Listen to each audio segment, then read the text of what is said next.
From ABC-7, this is Eyewitness News. Bri Winkler is someone most of you know. She's ABC-7's weekend morning meteorologist. But what you don't know is that nearly 2 years ago, at the age of 24, the unexpected happened. Bri suffered a stroke.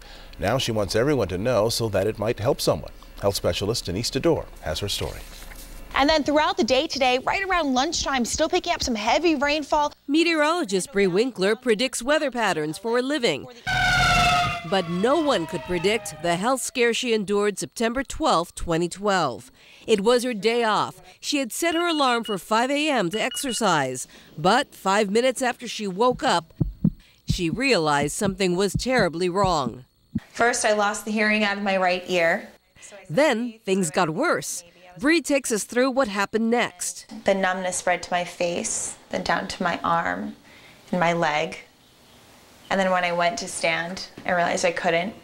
So then I had to get on the floor and crawl. She crawled to her phone and called her sister Tara, who lives 3,000 miles away in Boston. And my sister thought that I had low blood sugar, so she was trying to coax me down to the kitchen. And at the time I lived in a 2-story condo, so I had 2 flights of stone steps to get down. Bri army crawled all the way, dragging her body using only her left arm and leg.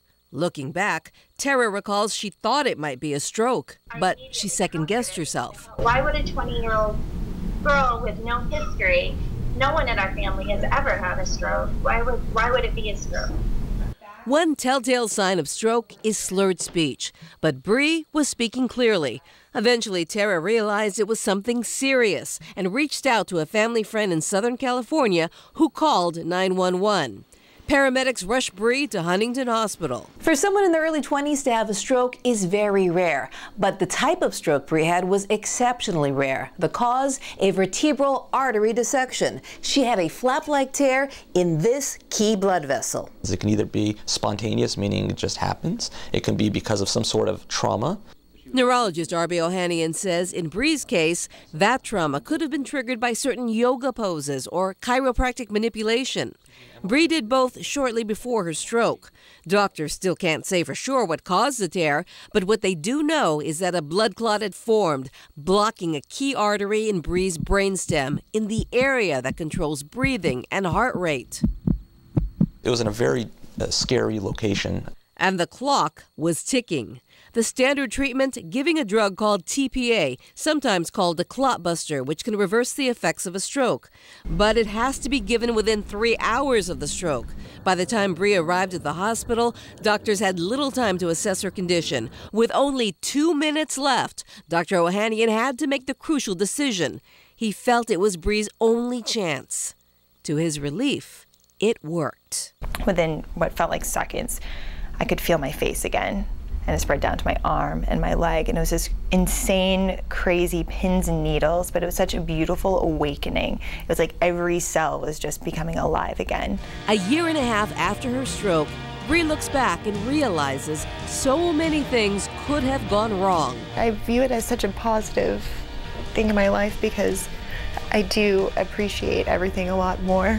If she didn't wake up to exercise, she might have slept through the stroke. If she couldn't get someone to call 911, she might have missed her treatment window. At any point, things could have ended far differently, and she knows it. There's a reason why I'm here today, and I really think that a big part of that is spreading the story.